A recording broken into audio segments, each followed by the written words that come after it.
Hey guys, what's up? How you doing? It's me, JD, and welcome back to Universe Sandbox². You guys seem to enjoy the last few videos, and I really do enjoy games like this, because it means a lot that you can do whatever you want in a game, and this is one of those games, because I really enjoy it.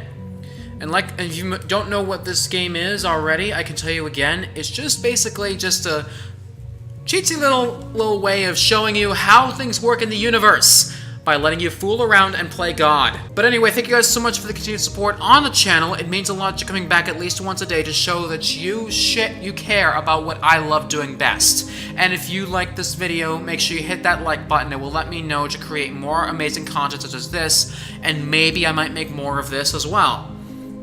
So with that said, I am now about to go into another tutorial. Where is the tutorial?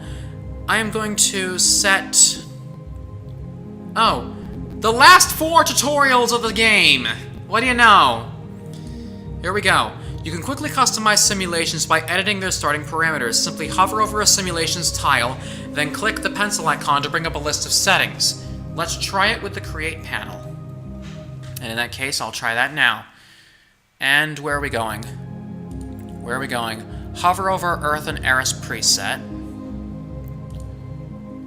And let's see, and then let's increase the collider count, because somehow things need to change. And then the groups, that's how it changes. This will set up 3 separate groups of 5 Erises on a collision course for Earth. Click Create to watch it unfold, and let's see how this works.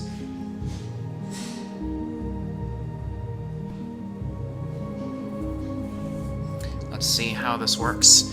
This interface will improve in the future, but it's already a powerful tool for tweaking your simulations. You can also adjust similar settings in the open simulations in the open panel.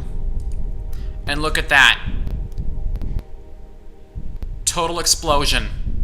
Total explosion. Oh my good God. Lag everywhere and Earth is destroyed. Yes, that's what it can do in Universe Sandbox². This is the exact thing you can do. And that's how the potential works. But let me reset the settings, because I want you guys to see the actual normal setting for this.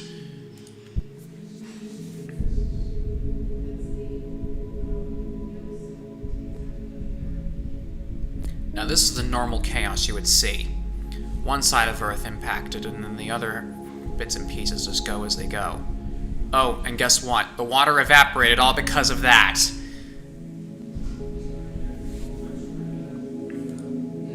And there you go. There's some settings for you. So why don't we go back to some more tutorials. Let's do some time step controls. Controlling the time step is crucial to controlling your simulation. Let's start with the basics. Universe Sandbox² is a physics simulator. It performs calculations between each frame in order to accurately simulate gravity.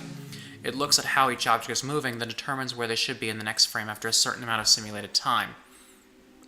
Of course, there's still some bugs, so things can just be wonky at times, but yeah. The current time step in the simulation is about 1 day per second. This means that the simulation advances 1 day with every real-time second that passes. It will take Earth about 365 real-time seconds, or just over 6 minutes, to orbit the Sun. You can use a slider to adjust the time step, which I'm going to do just by setting it to about 22 days a second. And then to the left, we'll decrease it. How far do you want me to decrease it?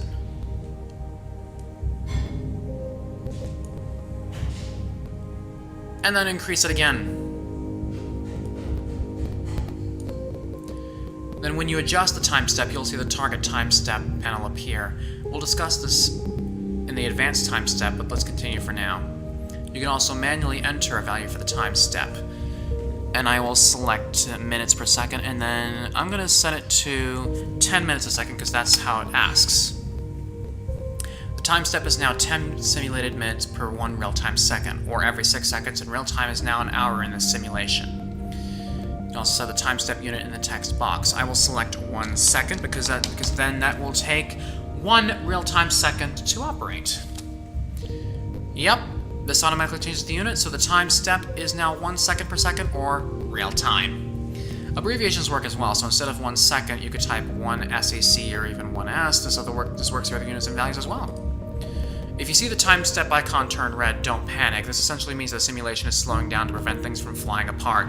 It also means you're ready to learn more in the advanced time step tutorial. And I'll skip to there! When you adjust the time step using the slider or the text box, you're actually adjusting the target time step. What's the difference? The target time step is how fast the simulation will try to run, but sometimes it can't run as fast as you're asking it to. If this happens, the time step icon turns red, and the time step value in the toolbox reflects how fast the simulation is actually running. If the icon is red, then it's likely it won't be able to increase the time step any further. It has reached its limit. But why? In order to keep orbits from falling apart, a simulation must maintain a certain level of mathematical accuracy. In general, the more accurate it is, the more calculations are required and the longer it takes. So the faster a simulation runs, the less time it has for each step, resulting in fewer calculations and larger errors. Over time, these errors accumulate and can tear apart what otherwise should be a balanced orbit. So, physicists, this is you. This is entirely you. The amount of calculations that Universe Sandbox² can make in any given frame is dependent on the number of objects being simulated, in addition to the limits of your hardware and a few other factors. If the simulation can't make calculations quickly enough to maintain accuracy, it will automatically cap the time step at a safer rate. So, as you saw in the beginning of the video, I had the time step at 15 days a second. It would be capped at like 12 days a second, and it would fluctuate from there. That's how fast my computer can maintain it. We'll try to automatically set an accuracy that is suitable for simulation, but you can also manually adjust it to your preference for greater speed or greater accuracy. Let's click Sim, Show More, and what accuracy? Where is the accuracy slider?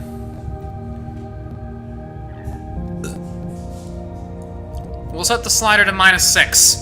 You can also manually enter a value for the tolerance, which is the maximum allowed error per step. The higher the tolerance, the lower the accuracy. As a final note, not all simulations require the same amount of accuracy. For example, a single calculation with an error on the scale of a few thousand kilometers won't make much difference when simulating two galaxies colliding. It will, however, make a difference if you're trying to orbit a baseball around a teapot. Universe Sandbox can do that? We're always thinking of ways we can improve how the time step is controlled and how we can achieve the perfect balance between speed and accuracy. Let us know how you think we can improve time step using the feedback tool. And like I said, it's not accurate. That's how that works. Now hold on. Let's go back to 15 days per second.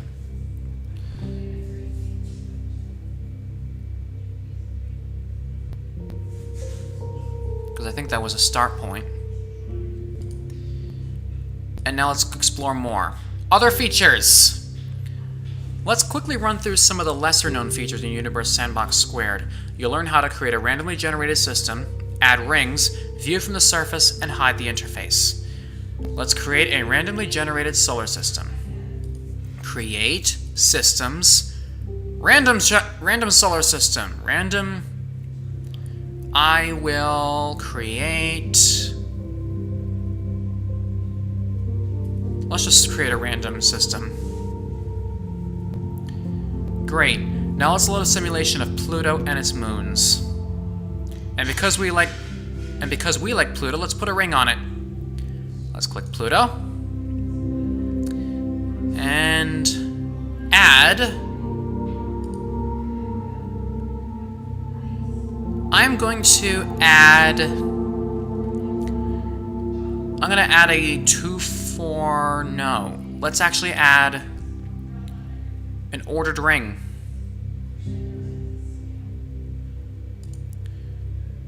An ordered ring. Now let's see what it looks like from the surface of one of its moons. And I will focus on Charon because that's the closest possible moon to Pluto. And C. And we'll hide the interface, because I want to see how it looks from... Holy shit, look at that. Pluto, you got yourself some fancy friends. Great! If you want to return to normal camera view, just press C again. The view from the surface will look better in future updates, but right now it's still handy for getting a different perspective on your simulation. Okay, perfect! And now speaking of Pluto, I'd like to go back to our normal solar system real quick. Where is our normal solar system? Because now I want to do something. Now I want to do something to Pluto, because it looks like Pluto needs a little gift for being demoted from a planet to a dwarf planet. Because look at Pluto now. It's just spinning with a brown surface. That's the picture from that what is it? From that satellite that went out to Pluto a couple of months back. That's the image it took from the lighted side. I don't know what image they took from the darker side, but all that's planned is all that's planned. But now let's zoom out real quick. Let me just, oh god! Let me just click on it, make some edits. And I'm gonna go ridiculous on this one. I'm gonna go ridiculous. But let's make it aim for the solar system because I want to do something. So Pluto, I'm gonna grant you a little gift for being a dwarf planet. Time for you to enact your revenge on the entire solar system and all the scientists for your demotion to a dwarf planet back in 2006. Or 2005. No, it was 2006. Time to enact your revenge on the entire solar system. And I am so scared about this right now. But let's make you the size of a million suns. I'm not looking.